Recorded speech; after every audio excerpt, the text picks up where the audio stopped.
우리 옆 사람과 함께 인사합시다. 믿음으로 세우겠습니다. 오늘 인사는 좀 추수감사니까 옆 사람과 다시 한번 인사하는데 하나님 덕분입니다. 그렇게 해야지. 다시 한 번 더 하나님께서 하셨습니다. 하나님의 사랑과 은혜가 오늘 추수감사절 예배드리는 우리 모든 성도님들 삶 속에 여러분의 가정에 늘 충만하시기를 간절히 바랍니다. 목소리 괜찮죠, 그죠? 좋아진 것 같아요. 그래서 감사하고. 아무튼 그동안 말을 못하니까 얼마나 힘든지요, 그죠? 이게 말 못하는 고통이 굉장히 어려운 것 같습니다. 아직 이제 완전하지는 않지만 찬양하는 게 조금 힘들긴 한데 그래도 은혜스러운 목소리가 나는 것 같아요.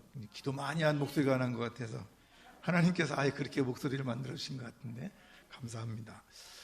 오늘 감사절인데 감사절에 대한 그런 얘기들 몇 가지를 추려봤는데 어떤 책에 보니까 그런 말이 있더라고요. 감사를 모르는 자는 도토리 나무 밑에서 도토리를 탐하면서도 도토리가 어디서 떨어지는지를 모르는 돼지와 같다. 돼지는 도토리 주워 먹으면서도 도토리가 위에서 떨어지잖아요. 그죠? 위에서 떨어져야 주워 먹는 건데 이게 이제 다 죽고 나면은 그냥 위에는 쳐다볼 줄 모르고 땅바닥만 보고 돌아다닌다는 거죠. 감사를 모르는 사람은 돼지와 같다. 물론 동물들이 다 그런 건 아니더라고요. 다람쥐는 참 약죠.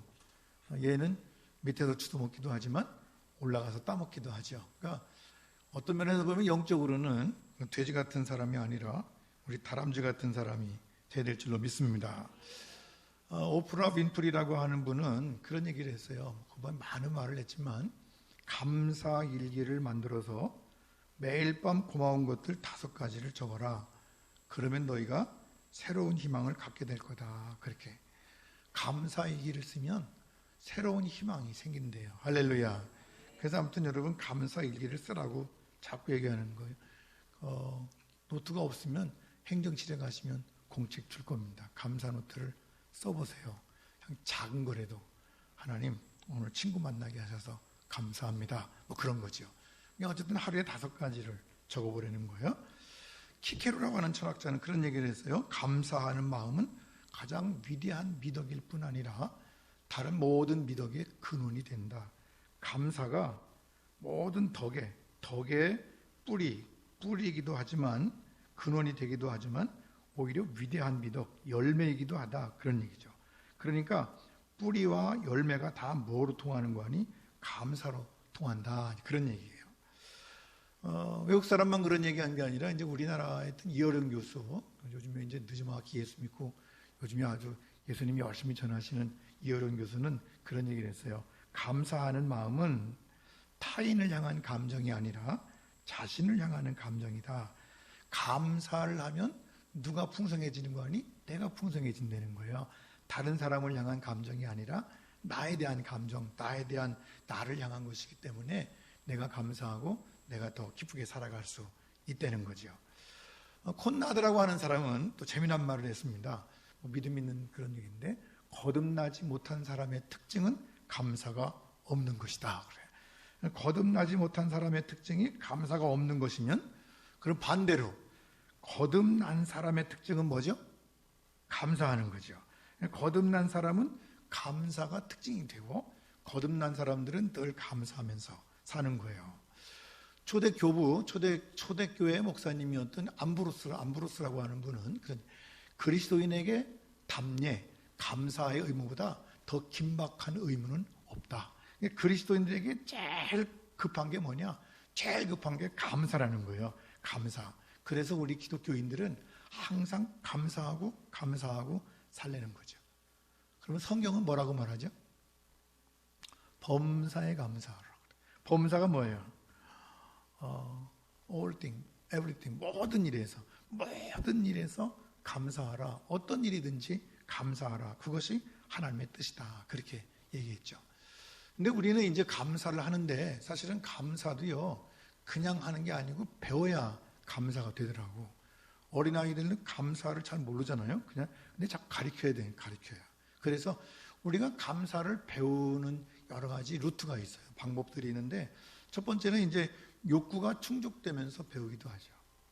어렸을 때는 늘 감사하는 것이 뭔가를 받으면 감사하다고 그러죠. 그 이웃집 아저씨가 사과 하나 주면 그 옆에 있던 엄마가 뭐라고 그래요? 야, 감사하다고 그래. 고맙다고 그래. 그러잖아요. 그래서 뭔가를 우리는 자꾸만 받으면 감사하고 이렇게 해서 이제 욕구가 충족되는 것에 대한 감사를 배워나가요. 근데 이제 이것이 물론 이렇게 해서 배우기도 하지만 사실은 주는 것이 없으면 별로 감사한 것이 없죠. 아무것도 안 주면 감사하지 않은 거예요. 사실은 이웃이 있는 그 자체가 감사한 건데 이웃이 없으면 뭐 허전하잖아요. 이 감사한 건데 이웃이 나한테 해주는 것이 없으면 감사하지 않죠. 이렇게 되면 이제 감사가 조건적인 감사가 돼요. 두 번째로 감사를 배우는 방법은 설명 듣고 배우죠. 그러니까 설명이라고 하는 말은 설교도 거기에 포함됩니다. 설교를 듣고 나서 목사님이 감사하라고 그러니까 감사하는 거죠. 성경 말씀에 감사하라고 써 있고 감사가 성경에 몇 번 나오고 어떤 사람이 감사했고 이런 얘기를 자꾸 들으면서 우리는 감사라고 하는 것을 마음에 담게 돼요. 근데 그것도 일부분적인 거죠. 그냥 감사에 대한 것을 배우긴 했는데 그 감사한다는 것을 머리로는 알지만 근데 사실은 실제적으로 움직이기는 어려운 거예요. 땀 흘리는 농부에게 감사하라고. 저도요, 제가 농사 짓기 전에 별로 감사한 거 몰랐더랬어요. 농사도 아니지만 요만한 텃밭 하나 갖고 텃밭 하나 이렇게 만들었는데 이야 진짜 힘들더라고요. 그거 뭐 수만 평씩 농사 짓는 분들 그냥 기계를 갖고 그냥 다 하니까 다 그게 쉬운 건 줄 알았더니 그런 게 아니더라고요. 이게 굉장히 어렵더라고요. 농기구 갖고 삽 가지고 꽃갱이 가지고 땅 파는데요. 제가 하루 하고 나서요 한 3일 동안은 끙끙 앓았어요. 못해. 그래서 제가 식구한테 우리 이거 하지 말고 사 먹자. 감사한 마음 갖고 사 먹자. 앞으로 깎지 말자. 아무튼 배추 한 포기 1,000원, 2,000원, 5,000원 달라고 그러면 달라는 대로 다 주자. 5,000원 갖고 내가 암만 해도 못 만들어 먹겠더라 그래. 아무튼 힘든 거예요. 근데 여러 가지예요. 그 다음에 우리가 정말 감사할 수 있는 방법 배우는 것은 내가 경험해서 배우는 거죠. 농사를 직접 져보니까 감사한 거예요. 땀 흘려보니까 감사하죠. 이렇게 해서 욕구가 충족되기도 하고 설명을 듣기도 하고 삶의 경험을 통해서 감사할 수 있지만 이런 모든 것들은 다 한번 보면 상대적인 거예요. 이게 비교적인 거죠. 누구보다 무엇보다 내가 더 좋아졌기 때문에 그런 거예요. 어떤 초등학교에 그 시험 문제 이런 문제가 나왔다고 인터넷에 떠 있더라고요. 여러분 이 그림을 보면서 어떤 생각이 드세요? 문제가 뭐냐면 난 행복한 사람이라고 하는 주제를 가지고 거기에 작은 것이니까 제가 읽어드릴게요. 다음 그림을 보면서 생각하는 시간을 가져봅시다. 여러분도 한번 생각해봐요. 이 그림을 보면서 생각하는 시간을 가져보는데 그림 속의 아이는 무엇을 하고 있는 것일까요? 뭘 하고 있죠? 땅에 흘린 빵 부스러기를 주워 먹고 있어요. 5분간 그림을 보면서 난 얼마나 행복한 사람인지 생각해 봅시다. 이게 이제 우리들의 기본적인 마인드예요. 이게 이제 초등학교 아이 시험 문제에 나왔거든요. 5분 동안 시간 드릴까요? 설교 시간이 자꾸 짧아지니까. 아무튼 이렇게 5분 동안 생각해보고 이걸 보면서 나는 행복한 사람이라고 하는 것을 다시 한번 생각해 보라는 거예요. 말이 되죠? 뭐 충분히 말 돼요. 야, 쟤보다 나는 얼마나 행복한가. 우리는 저렇게 안 살아니 행복하고 우리 아이들이 저렇게 아니니 행복하고 이렇게 알 수 있죠. 근데 어떤 초등학교 아이가 답을 썼어요. 이제 주관식이니까 거기다가 답을 썼는데 그 답이 이런 답이에요. 잘 안 보이지만 제가 읽어드릴게요. 남의 아픔을 보고 내가 얼마나 행복한지 아는 것은 별로 좋지 않다고 생각한다. 같이 아픔을 해결해 주려 하고 같이 잘 먹고 잘 살아야 될 것이다. 이 아이가 뭘 보고 배웠는지 모르지만 이 아이는 생각하는 게 좀 다른 것 같아요. 이렇게 남의 아픈 걸 보고 내가 행복하다는 걸 느끼는 것이 잘못됐다는 거죠. 이게 비교하는 거예요, 사실은. 근데 우리가 말하는 감사가 이렇게 비교해서 생기는 건 아니라는 거죠. 우리 교회가 저 교회보다 크니까 감사하다. 우리가 저 사람보다 잘 살으니까 감사하다. 우리가 추수감사를 지르면서 우리가 추수감사 지키면서 우리나라는 다른 나라보다 잘 살으니까 감사하다. 이렇게 비교하는 것은 아니라는 거죠. 그럼 뭘까요? 진짜 중요한 건 뭐냐면 이 세 가지가 다 함께 들어있을 수 있는 건 뭐냐면 하나님의 은혜를 알고 하나님의 은혜에 대한 감사인 거죠. 이거는 내 형편과 내 처지와 또 그 사람과 나와 비교하는 것이 아니라 그저 하나님의 은혜를 느끼고 감사하는 거예요. 우리가 다니엘 기도회 지금 20일째, 오늘 21일 마지막 제인데 어제까지 여러분들이 얘기를 들었어요. 근데 투이 간증이라 그래요. 목사님의 간증, 집사님의 간증, 교수님의 간증, 회사 대표의 간증, 어젯밤에는 성악가의 간증. 이런 분들의 간증의 공통점이 뭐였죠? 20일 동안 쭉 들으면서 한마디로 하나님의 은혜인 거예요. 은혜. 하나님의 은혜를 알고 나니까 그 은혜 가운데서 내가 감사. 하나님의 은혜를 알고 나니까 그럼 어떤 조건 때문에 감사하는 것이 아니라 그냥 감사하다는 거죠. 감사한 거죠. 이거를 우리가 배우는 거죠. 여러분, 우리 삶 속에 아무리 어두운 것이 덮여 있다 할지라도 이렇게 파헤치고 보면 그 안에 하나님의 은혜가 있어요. 여러분의 어려움 속에 그걸 파헤치고 보면 거기에 하나님의 은혜가 있다고요. 그 하나님의 은혜를 발견한 사람은 감사할 수 있어요. 어떤 것을 비교해서 감사하는 것이 아니죠. 감사라고 하는 것은 마음의 언어예요. 사실 말하면 마음속에서 내가 고마움을 느끼는 것, 그게 감사죠. 고마움을 느끼는 주체가 마음이에요. 마음에서 우리 고마움을 느끼는 거죠. 마음이 내 마음에 그렇게 반응하는 거예요. 뭐에 대해서? 상대방의 배려나 도움이 어떤 소중한 가치를 가지고 있다고 하는 것을 아는 거죠. 세상의 모든 것들이 소중한 가치를 가지고 있다고 하는 것을 아는 거라고요. 어젯밤에도 그런 얘기하고 몇 번 들었어요. 그분들이 무슨 얘기하는 거 아니? 하나님을 만나고 하나님의 은혜를 깨닫고 체험하고 나서 문을 열고 탁 나가보니까 세상이 달라졌더라는 거죠. 들어올 때 세상이나 나갈 때 세상이나 바뀐 것은 없는데 사실은 뭐가 바뀌는 거 아니? 내 관점이 바뀐 거죠. 내가 감사할 수 있는 거예요. 왜? 하나님의 은혜를 느끼고 나니까 다 감사한 거죠. 풀잎도 감사하고 꽃잎도 감사하고 부는 바람도 감사하고 내리는 비도 감사하고 모든 것이 감사하는 거예요. 그래서 이 심리학자들이 어떤 용어를 만들어내는 거 하니 마음의 가치 인지 능력이라고 하는 말을 만들어냈어요. 마음의 가치 인지 능력, 이것이 감사래요. 감사. 감사라고 하는 것은 내 마음이 그것에 대한 가치를 얼만큼 인지하느냐, 그 능력에 따라서 그 가치 인지 능력이 큰 사람은 많이 감사할 거고 가치 인지 능력이 작은 사람은 조금 감사할 거라는 거예요. 그래서 어쨌든 이 가치 인지 능력을 키워나가야 되는데 가치 인지 능력이 떨어지면 감사함을 느낄 수 없다는 거죠. 여러분들은 감사 인지 능력이 얼마큼인지 우리가 좀 측정해 볼 필요가 있습니다. 나는 감사를 감사를 느끼는 정도, 능력이 얼마나 되나 그런 거죠. 여러분, 다른 것보다도 우리는 감사를 느끼는 정도를 측정할 수 있어야 돼요.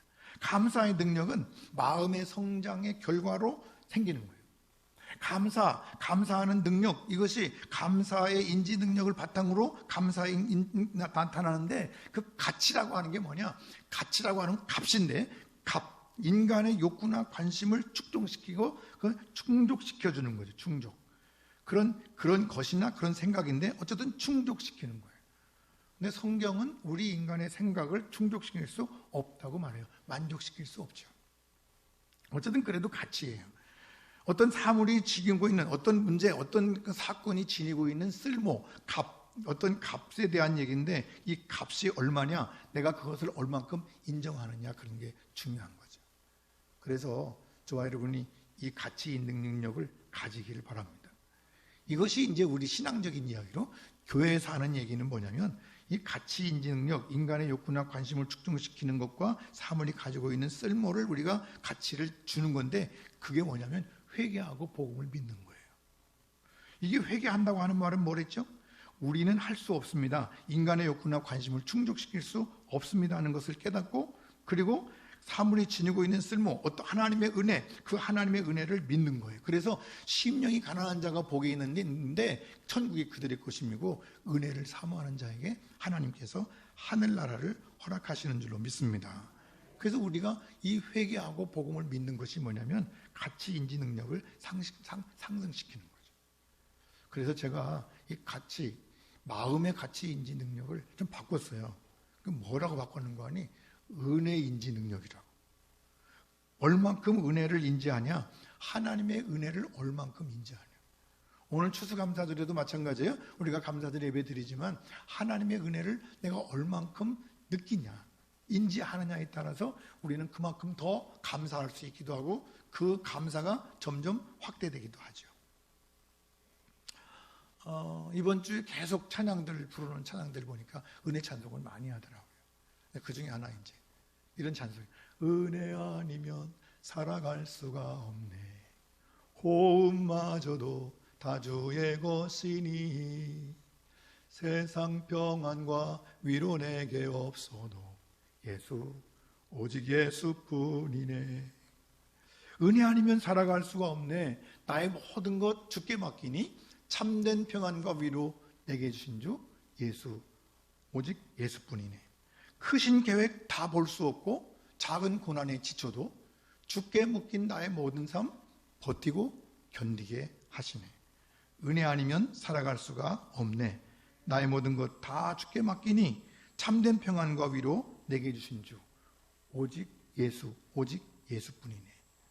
이 찬송을 부르는 사람은 하나님의 은혜를 경험한 사람, 그리고 모든 것이 다 하나님께서 허락하신 것. 그러니까 내 어려움과 역경 속에서도 버티고 견디게 하시고 꿈을 찾아가게 하시고 그리고 내 삶을 이끌어 가시는 분이 하나님이시라고 하는 것을 알고 그리고 그 안에서 감사하는 거죠. 은혜 아니면 살아갈 수가 없다고 하는 것을 인정하는 거예요. 그것이 뭐라고요? 은혜인지 능력이라고요. 저와 여러분이 정말 은혜인지 능력이 점점 성장하고 커질 수 있기를 간절히 바랍니다. 회개하고 복음을 믿는 거예요. 심령이 가난하고 그리고 은혜를 사모하면서 하나님 나라를 추구하는 거죠. 이런 분들에게, 이런 사람들에게 하나님께서 은혜를 주시는 거예요. 더 큰 은혜를 주시고 더 그 은혜 가운데 살아갈 수 있게 하시는 줄로 믿습니다. 다니엘 기도회 동안에 김희아라고 하는 분 간증하였어요. 그분의 사진을 이 사진은 그래도 굉장히 이쁜 사진이에요. 굉장히 좋은 사진인데 더 흉한 거는 제가 안 썼어요. 근데 이 사진은 그래도 이쁘게 나왔더라고요. 이름이 김희아입니다. 김희아. 이분이 책을 썼어요. 내 이름은 예쁜 여자입니다. 왜 이쁜 여자라고 했나 했더니 희아라고 하는 이름이 이쁜 여자라는 뜻이에요. 희가 이게 계집희, 우리나라 말은 계집. 우리 요즘 사전에 보니까 아가씨 희 그랬더라고. 옛날에 우리 때는 계집희 그랬는데 요즘에는 아가씨 희. 그리고 아는요 예쁠 아. 그러니까 희아라고 하는 이름이 예쁜 아가씨 그런 뜻이야. 그러니까 이 사람이 자기가 책을 쓰면서 내 이름은 예쁜 여자입니다. 그런 책을 썼습니다. 여러분 간증 들으신 분들은 이분에 대해서 알 거예요. 아, 무슨 얘기 하는지. 근데 이분이 그 책에다 쓰면서 어떤 얘기를 썼는 거 아니? 이런 얘기를 썼어요.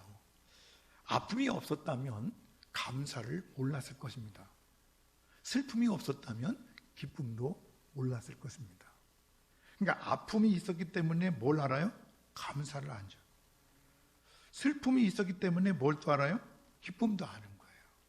그러니까 이분 간증을 들으면서 이분은 정말 감사하대요. 기쁘대요. 행복하대요. 제가 볼 때는 별로 행복한 것 없는 것 같은데. 얼굴이 계속 변해가지고 지금은 이렇게 말씀드리지 마지막 엉망이라고. 근데도 그 간증하면서도 계속 나는 행복하다고. 이 감사죠. 사람마다 감사인지 은혜인지 능력의 발달 정도가 다르기 때문에 감사하는 능력이 달라요. 여기에 지금 우리 교인들 다 있지만 여러분 모두가 다 감사하는 능력이 다 다른데 그것은 은혜인지 능력이 달라서 그래요. 정말 하나님의 은혜를 깨닫고 그 하나님의 은혜를 아는 사람은 모든 게 감사하죠. 저 무슨 말만 하면 눈물 흘리죠. 가슴이 찡하고요. 그리고 하나님의 은혜를 얘기하지 않을 수 없죠.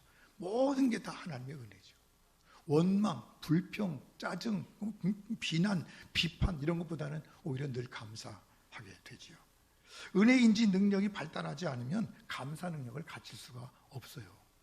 교회 다니면서도 이 감사 안 하고 매일같이 딴 얘기하는 사람은 은혜인지 능력이 없는 거예요. 그래서 믿음과 비례하죠. 믿음과 은혜인지 능력은 같이 성장하는 거예요. 비례. 믿음이 큰 사람은 은혜인지 능력도 클 거고요. 그리고 믿음이 약한 사람은 은혜인지 능력도 약해지는 거예요.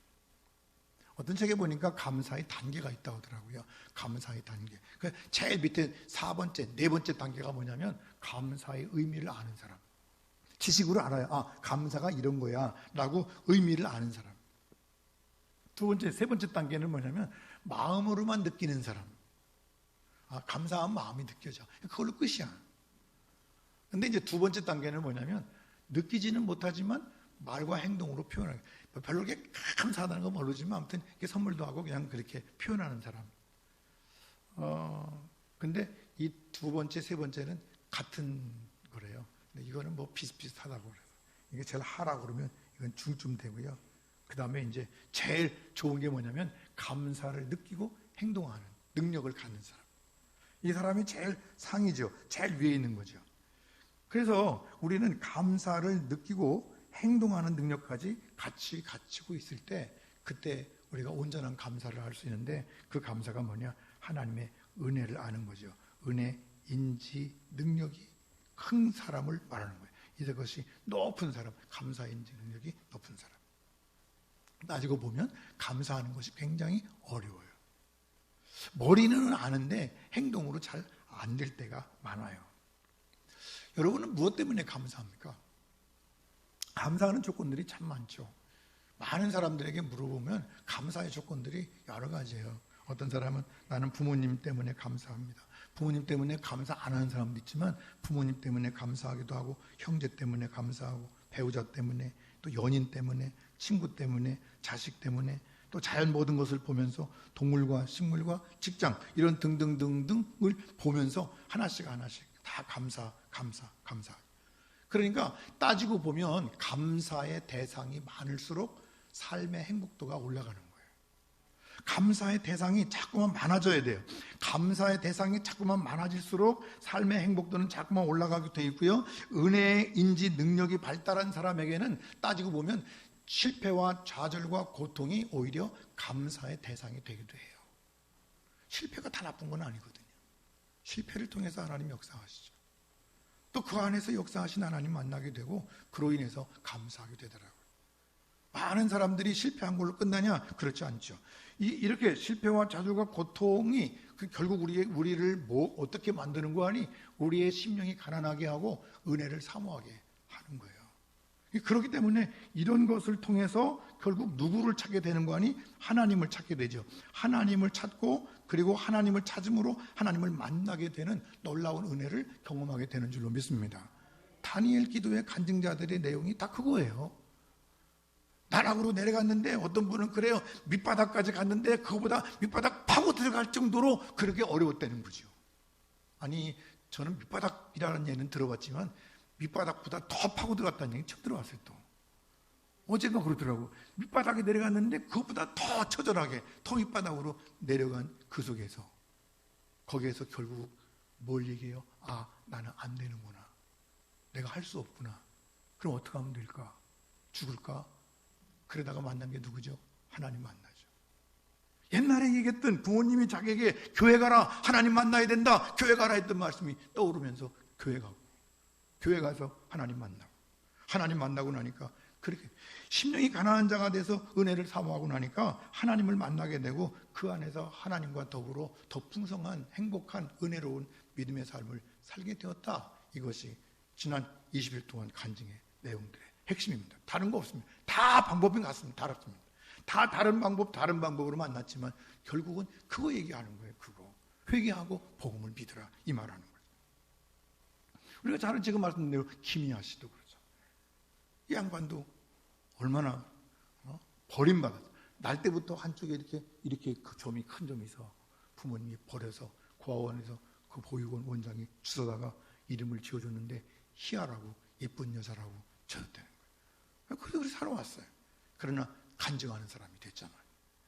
여러분 잘 아는 것처럼 이지선 씨도 마찬가지예요. 아리따운 아가씨가 교통사고 나는 바람에 화염에 입사해서 이뻤던 얼굴을 다 잃어버리고 그렇게 살아가지만 그분이 뭐라고 말하는 줄 알아요? 나보고 옛날로 다시 그 옛날에 예뻤던 얼굴로 돌아가려냐고 물으면 나는 그렇게 하고 싶지 않습니다. 왜냐하면 지금 만난 하나님이 너무 좋기 때문에.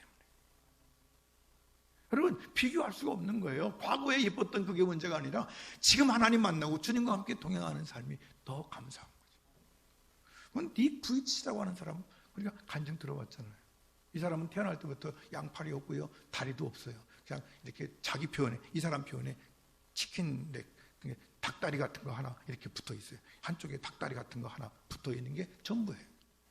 그럼에도 불구하고 이 사람은 행복 전도사로 세계를 다니면서 나는 행복합니다. 포기하지 마십시오. 일어서십시오. 하나님께서 당신과 함께합니다. 나와 함께하신 하나님 당신과도 함께합니다. 전도하고 다니는 사람이 되잖아요. 이렇게 감사함을 어려운 가운데 좌절하고 힘들 수밖에 없는 그런 속에서 감사함을 느끼는 이유가 뭐예요? 그건 사랑이죠. 사랑. 어떤 사랑인가요? 위로부터 하나님의 사랑을 아는 거죠. 하나님의 사랑이 우리 가운데 내려오는 하나님의 사랑. 그리고 우리는 뭐죠? 하나님을 사랑하는, 하나님을 만나는 사랑을 주님 앞에 드리는 거죠. 이것이 하나님께서 우리를 사랑하심과 우리가 하나님 앞에 응답하는 것이고, 이것을 우리는 믿음이라고 말하고, 이것을 우리는 구원이라고 말하고, 우리가 이것을 은혜라고 말하는 거예요. 하나님께서 우리를 사랑하신다는 것을 알면, 그러면 그 속에서 힘과 용기가 솟아나면서 하나님을 사랑하는 것이고, 그런 속에서 모든 것을 이겨나갈 수 있게 되는 줄로 믿습니다. 이것이 믿음의 능력이고 하나님께서 우리에게 주시는 하늘나라인 거예요. 감사절에 이 말씀 가지고 저와 여러분이 힘을 얻고 우리 영적인 은혜 인지 능력을 상승시키고, 그리고 그것을 키워서 정말 저와 여러분이 아름답고 행복한 은혜로운 삶을 살아가는 그런 복된 삶이 될 수 있기를 간절히 바랍니다. 그것이 중요하죠. 듀크 대학병원의 의사였던 해럴드 퀘니, 또 데이비드 라슨이라고 하는 분들이 여러 가지 자기 병원에서 이렇게 지내면서 연구하고 하면서 어떤 얘기를 자기 책에 썼는가 하니 이런 얘기 썼어요. 매주일 교회에 나가서 찬양하고 감사하며 예배 드리는 사람들은 그렇지 않은 사람보다 평균 7년 더 산다. 1998년에 발표한 내용이에요. 여러분 매주일 교회 와서 아무것도 안 하는 것 같아도 매주일 교회 와서 찬양하고 기도하고 말씀 듣고 우리의 영혼을, 우리의 육신을 정화시키고 다시 깨끗한 마음으로 하나님을 생각하는 마음을 가지고, 그리고 이 시간 1시간 동안 우리 마음을 정화시킨 다음에 살아가고, 또 정화시킨 다음에 살아가고, 하나님 말씀 듣고 찬양하고 살아가면 평균 7년을 더 산다는 거죠. 할렐루야. 여러분 건강하게 오래오래 사시기를 간절히 바랍니다. 존 헨리라고 하는 의학 박사는 감사는 최고의 항암제요, 해독제요, 방부제이다. 그러면 감사하십시오. 이런 감사에 대한 증언, 간증들은 참 많이 있습니다. 감사하다가 암에서 나은 사람도 있고요, 감사하면서 질병에서 고쳐진 사람도 있고, 맨날 아이고 죽겠네, 뭐 고랑팔순이라고 뭐 그렇게 얘기하는데, 그렇게 사는 것보다는 그래도 감사하면서 하나님께서 역사하시고. 이분은 김의신 교수라고 하는 분입니다. 김의신 교수, 김의신 박사인데, 이분은 이제 미국 텍사스 대학교의 MD 앤서슨 암센터에서 31년 동안 종신 교수로 일했던 유명한 의사입니다. 이분이 자기의 논문에다가 발표한 것이 신앙이 암 치료에 실제적인 효과가 있다. 믿음이 암 치료에 실제적인 효과가 있다고 의학 박사 얘기해요. 믿음, 하나님을 믿는, 신뢰하는 그 신뢰가 암 치료에 실제적인 효과가 있다. 그런 얘기를 쓰면서 그 중간에 어떤 얘기를 썼는가 하니, 찬양대원과 일반 인과를 이렇게 비교했대. 찬양대원과 일반 교인들을 이렇게 비교했을 때, 여러분 찬양대원들 잘 들으셔야 돼. 찬양대원들이 얼마나 좋은지, 얼마나 축복인지 들어보셔야 돼요. 여러분 찬양대원들의 면역세포 수가 일반인들보다 몇십 배도 아닌 무려 1000배나 많대. 할렐루야. 찬양대가 그래 좋은 거예요. 찬양대는요, 연습 시간에 찬양하지, 또 찬양할 때 찬양하지, 또 내려가면 연습하려고 찬양하지. 우리 교회는 그래도 연습 시간이 작은 거예요. 우리 젊었을 때 찬양대, 성가 찬양대는 주일 예배 끝나고 나면 찬양 연습을 한참 하고 2시쯤 점심 먹었어요. 그리고 또 언제 모여? 금요일 날 또 모여가지고 금요일 날도 한 번 더 찬양 연습하고 그리고 주일날 쓰는 거예요. 야, 그때는 진짜 저도 잘 나가는 베이스였어요. 제가 베이스를 참 잘했는데, 여러분 찬양대원들은요 무려 면역 세포수가 1000배나 많대. 할렐루야. 근데 여러분 찬양 많이 하시기를 바래요. 다니엘 기도 보니까 찬양 시간이 엄청 많더라. 탈무드라고 하는 책, 이스라엘 사람들이 교과서처럼 보는 정말 삶에서 지혜사라고 하는 탈무드에는 세상에서 가장 사랑받는 사람은 모든 사람을 칭찬하는 사람이고 가장 행복한 사람은 감사하는 사람인데, 할렐루야. 그러니까 사랑받으려면 뭐 해라? 칭찬해라. 사랑받으려면 칭찬하고 행복한 사람이 되려면 뭐 해라? 감사해라. 여러분 두 가지 좀 꼭 기억하셔야 돼. 남에게 사랑받으려면 뭐 하라고요? 칭찬하라. 또 행복한 삶을 살려면 뭐라고요? 감사하시라. 그러면 된대요. 근데 그것이 그냥 하는 게 아니라 이렇게 엔터를 치셔야 돼. 컴퓨터에서 이렇게 다 해놓고요, 엔터를 안 치면 소용이 없어. 엔터가 뭐죠? 실행. 그런 거예요. 다 해놓고 엔터를 딱 눌러야, 그래야 이게 지대로 움직이는 거거든요. 문자를 다 써놓고, 저도 가끔 그럴 때 있어요. 누구한테 문자 보내야 되는데 다 써놓고 바빠가지고 막 썼다가 나중에 보내기를 안 누르고 그냥 딱 접을 때가 있어요. 그거 난 보낸 줄 알고. 그 막 연락이 와요. 왜 안 보내냐고. 보냈잖아. 안 보냈다고 보면요, 거기에 임시 메모리 써 있어요. 그러니까 안 간 거예요. 안 간. 엔터를 안 누르니까 안 간 거예요. 마음만 있는 거예요. 사실은 여러분의 마음속에도 감사하는 마음이 있는데 엔터를 안 눌러. 안 가. 좀 감사하는 마음이 있으면 가라고요. 가서 고맙다고 얘기하고 그리고 사랑을 나누라고. 실행해야지, 실행. 교회 안에 감사를 기준으로 해서 세 종류의 사람이 있대. 세 종류의 사람인데 어떤 사람이 있는 거예요? 첫 번째 사람은 뭐냐면 감사를 전혀 모르는 사람이 있대. 뭐가 감사해? 교회 다니면서도 그러잖아요. 우리 교회는 말고 저쪽에 그러잖아요. 우리 교회는 그런 사람 없는 거야. 어떤 사람들은 교회 다니면서 신앙생활 하면서도요, 뭐가 감사해? 뭐가 그렇게 감사해? 뭐 물어본 사람이 있어요. 아니, 감사한 건 아무튼 감사를 모르고 사는 사람들이 있어요. 두 번째 사람은 어떤, 형식적으로 감사해. 입으로만 감사는 하지. 그럼 그 뒤에, 감사한데, 근데 문제가 있지. 그건 감사 안 한다는 얘기죠. 감사하면 감사하지. 감사는 한데, 이게 항상 그 뒤가 문제가 되는 거예요. 꼭 꼬리표를 달아. 여러분 자기 한번 언어 생활을 한번 보세요. 내가 어떤 감사 생활을 하는지. 뭐가 감사해? 라고 하는 사람도 있고, 감사는 하지, 그리고 꼬리표를 꼭 다는 사람이 있어요. 이거 형식만 감사한 거예요. 그러나 모든 일에 감사하는 사람이죠. 모든 일에 감사하는 사람. 나는 몇 번인가. 손 드는 거예요, 이제. 그냥 들으면 창피하니까 마음속으로만 드세요. 1번, 3번, 감사를 전혀 모르는 사람. 알았어요. 2번, 형식적으로 감사하는 사람. 1번, 모든 일에 감사하는 사람. 할렐루야. 우리 노선교회 성도님들은 모두가 다 1번 정답은 그렇게. 그래서 저와 여러분이 어떤 은혜의 인지 능력을 막 키워나가야 돼. 자꾸 키워나가서 은혜의 인지 능력이 점점 커져가지고 그 은혜의 인지 능력이 내 자녀들에게도, 이웃 사람들에게도, 모든 교인들에게도 점점 펼쳐나갈 수 있도록. 그 은혜인지 능력이 강한 사람이 속장님이 되면 좋겠어요. 은혜인지 능력이 강한 사람이 여성교 회장이 되면 좋겠어요. 은혜인지 능력이 강한 사람이 장로님 되면 좋겠어요. 은혜인지 능력이 강한 사람이 목사님 됐으면 좋겠어요. 그래서 이런 능력이 강한 사람들이 그렇게 돼야 그 교회가 그렇게 되는 거예요. 은혜인지 능력이 없는 사람이 지도자가 되면 그때부터 문제가 되는 거예요. 아무런 은혜가 없어요. 감사가 없어요. 감사는 하지. 그런데 그리고 꼭 꼬리표를 달아요. 그 꼬리표가 길게 나갈 수도 있어요. 찬양 하나만 더 제가 부를 수는 없으니까 가사만 읽어드리려고 그래요. 근데 이번 다니엘 기도 동안에 몇 번 불렀던 찬송이에요. 내가 누려왔던 모든 것들이, 내가 지나왔던 모든 순간이, 내가 걸어왔던 모든 순간이 당연한 것 아니라 은혜였어. 여러분, 당연이라고 하는 말과 은혜였다고 하는 말은 이게 반대말이에요. 당연하다고 생각하니까 감사가 없죠. 은혜를 느끼지 못해요. 그런데 내가 누려왔던 것, 지나왔던 시간들, 걸어왔던 순간순간들이 다 당연한 거 아니라 은혜였던 거예요. 아침 해가 뜨고 저녁에 노을 뜨고 봄의 꽃향기와 가을의 열매도, 변하는 계절의 모든 순간이 당연한 것 아니라 은혜였어요. 지나온 모든 세월 우리가 추수감사절을 지키면서 지금까지 있었던 모든 것을 보니까 당연한 것 아니라 하나님의 은혜였던 거죠. 내가 이 땅에 태어나 사는 것, 어린 시절과 지금까지 숨을 쉬며 살며 꿈을 꾸는 삶을 사는 것도 당연한 것 아니라 하나님의 은혜였던 거죠. 은혜였던 거죠. 내가 하나님의 자녀로 살며 오늘 찬양하고 예배하는 삶, 복음을 전할 수 있는 축복, 당연한 거 아니라 은혜였다는 거예요. 은혜였다. 그러면서 얘기합니다. 모든 것이 은혜.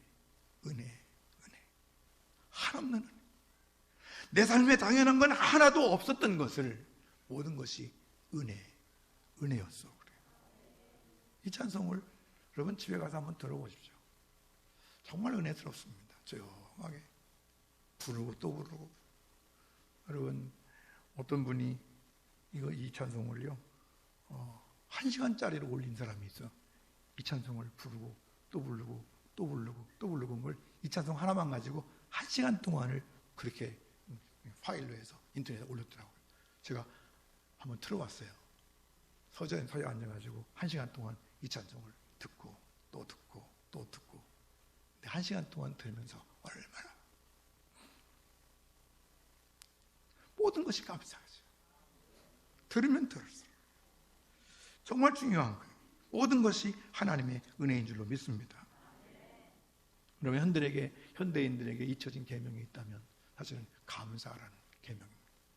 감사를 잊고 살아요. 감사를 잊고 사는 이유가 뭘까요? 아니, 잊는다고 하기보다는 모르고 사는 것 같아요. 잊고 살기도 하고 모르고 살고. 예수님께 나와서 고침받았던 10명의 문둥병 환자, 나병 환자들이 다 고침받았지만 감사하러 온 사람은 하나였고 나머지 9사람은 갖들이는 거예요. 근데 그 9사람이 잘못했냐? 그건 아니잖아. 왜 그랬을까? 당연한 거니까. 은혜 인지 능력이 떨어지니까. 몰라서. 그 한 사람은 은혜 인지 능력이 있어서. 은혜 인지 능력이 작으면 감사할 수가 없는 거예요.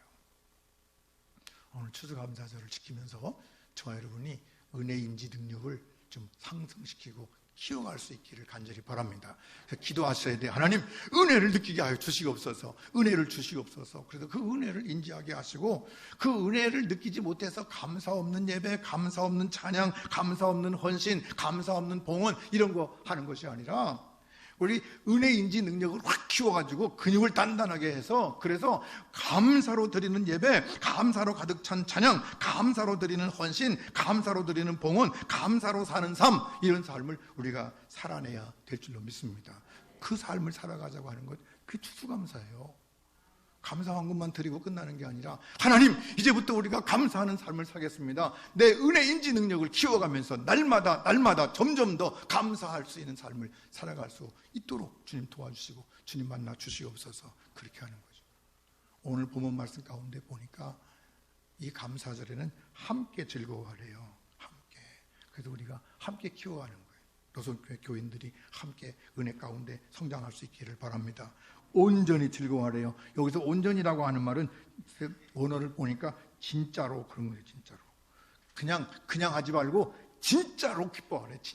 진짜로 기뻐하시라고. 진짜로. 그러면서 뭐라고 그래요? 빈손으로 여호와를 배웁지 말고 주신 복을 따라 힘대로 드릴지니라. 할렐루야. 힘대로 드리래요. 힘대로 드리라는 말은 두 가지 뜻이 있어요. 첫 번째는 최선을 다해 드려라. 두 번째는 너무 무리하지 마라. 그런. 되지도 않는 거 막 하지 마라. 그런 얘기. 내가 할 수 있는 한 힘대로 드릴 수 있는. 왜 이렇게 하라고 그런 거니? 하나님께서 너에게 복 주실 것이기 때문이다. 할렐루야. 하나님께서 우리에게 복 주실 것이니까 너는 함께 즐거워하고 온전히 즐거워하고 힘대로 하나님께 드리며 너의 삶 속에서 은혜인지 능력을 키워가라. 그게 복이다. 그런 말씀을 우리에게 하시고 있죠. 김종원 시인이 쓴 시를 읽어보면서 설교를 마치려고 합니다. 그분이 시를 썼어요. 고맙다, 고맙다, 다 고맙다. 이분이 교회를 다니는지 안 다니는지 모르겠지만 시를 보니까 교인인 것 같아요. 고맙다, 고맙다, 다 고맙다.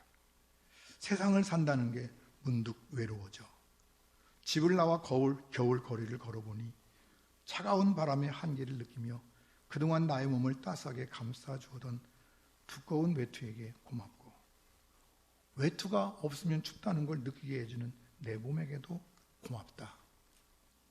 사랑이 실패한 후 헤어지고 나서야 비로소 사랑의 소중함을 알게 해준 이별에게도 고맙고, 쓰린 이별 덕분에 하늘이 무너질 것 같은데도 불구하고 아직도 내 머리 위에서 무너지지 않고 든든하게 서 있는 푸른 하늘에게도 고맙다. 고마운 거죠. 푸른 하늘을 바라보다가 문득 흐려져 비가 내릴 것 같은 하늘을 느끼며 인생을 산다는 건 행복하다가도 문득 흐려질 수 있다는 것을 몸소 알게 해준 하늘에게 또다시 고맙고, 그걸 느낄 수 있게 하늘을 바라볼 수 있는 여유를 주신 하나님께 감사한다. 그리고 맨 마지막에 고맙다, 고맙다, 다 고맙다. 이 세상은 고마운 것 투성이다. 여러분의 삶 속에 고마운 것 투성이, 감사한 것 투성이가 돼서 여러분의 삶 속에 주렁주렁 감사 열매가 맺힐 수 있기를 주님으로 간절히 축원합니다. 기도하십시다. 사랑과 은혜가 풍성하신 아버지 하나님, 은혜를 진심으로 감사를 드립니다. 추수감사절입니다. 주님께서 저희를 사랑하셔서 이제까지 함께 하셨고, 또 모든 것 뒤돌아보니까 하나님의 은혜가 아닌 것이 하나도 없습니다. 주님, 이제부터 우리에게 은혜인지 능력을 키워주셔서 늘 감사하는 행복한 은혜로운 하나님 나라를 살아가는 복된 성도들이 다 될 수 있도록 도와주시옵소서. 예수님의 이름으로 기도하옵나이다. 아멘.